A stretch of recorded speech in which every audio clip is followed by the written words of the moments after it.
सब्जी बनाने का जो ना वो तरीका दसना सब्जी किस तरह बनती है। तंदूरी सब्जी पहले दही लिया 2-3 चम्मच, दही लिया 2-3 चम्मच। उसके बाद नमक पलता है। उसके बाद मिर्चा पाई। उसके बाद सादर मिर्चा धो लेंगे वो थोड़ी पाई। उसके बाद काली मिर्च रही वो पा दी। उसके बाद धनिया पाता। उसके बाद मसाला गर्म मसाला पाया। उसके बाद सिरका लिया उसके बाद सोया सॉस,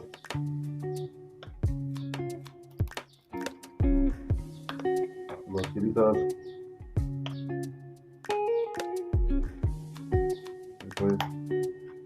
कर लिया मिक्स। सारे जिन्हें पे मिक्स कर हल्दी लाई भी थोड़ी सारी गिरी वो मिक्स कर लिया। मिक्स कर लिया।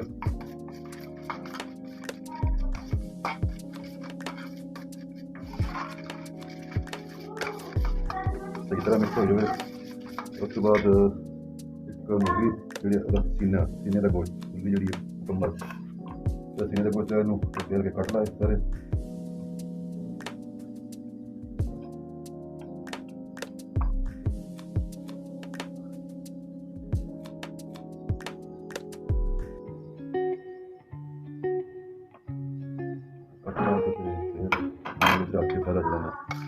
मसाला लगता है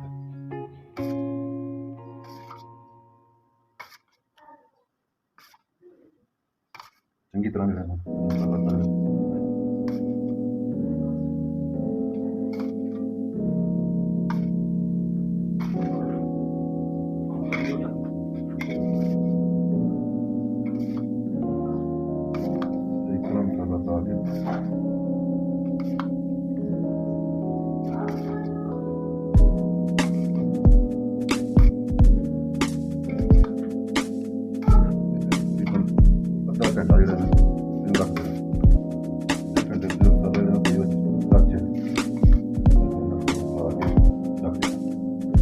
टमाटर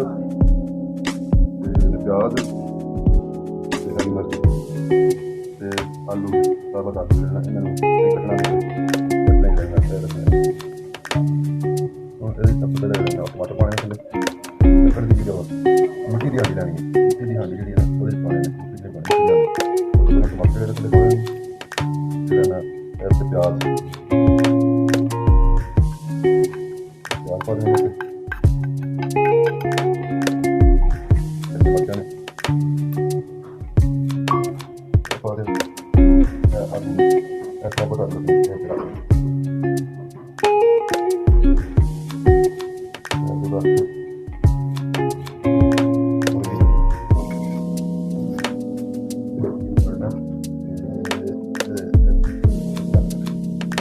मसाला बचा होगा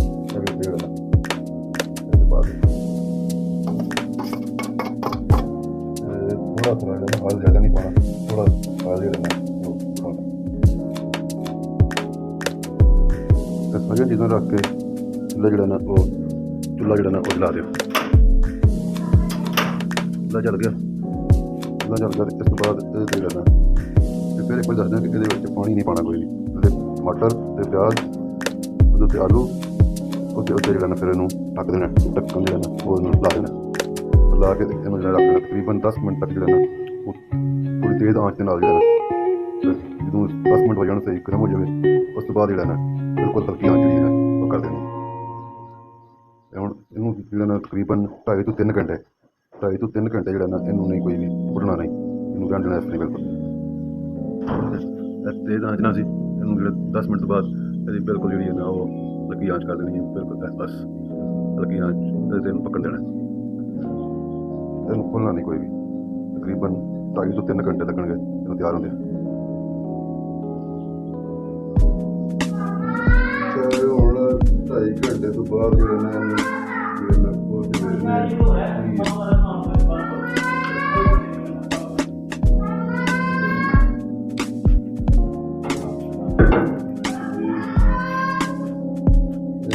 ਦੇਖਦੇ ਥੋੜਾ ਪਾਣੀ ਰਹਿ ਗਿਆ ਹੋ ਗਿਆ, ਠੀਕ ਹੋ ਗਿਆ।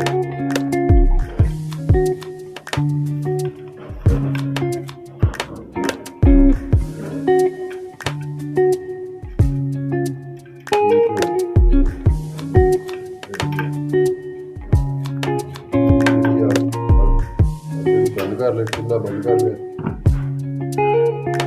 ਤੰਦੂਰੀ ਸਬਜ਼ੀ ਪੱਕ ਕੇ ਤਿਆਰ ਹੋ ਗਈ। ਇਹ ਵੀ ਤੁਸੀਂ ਖਾਧੀ ਨਹੀਂ ਹੋਏਗੀ, ਇੰਨੀ ਮਜ਼ੇ ਦੀ ਹੈ। ਤੁਸੀਂ ਟਰਾਈ ਕਰਕੇ ਦੇਖੋ, ਜੇ ਮਜ਼ਾ ਨਾ ਆਏ ਤੇ ਪੈਸੇ ਵਾਪਸ।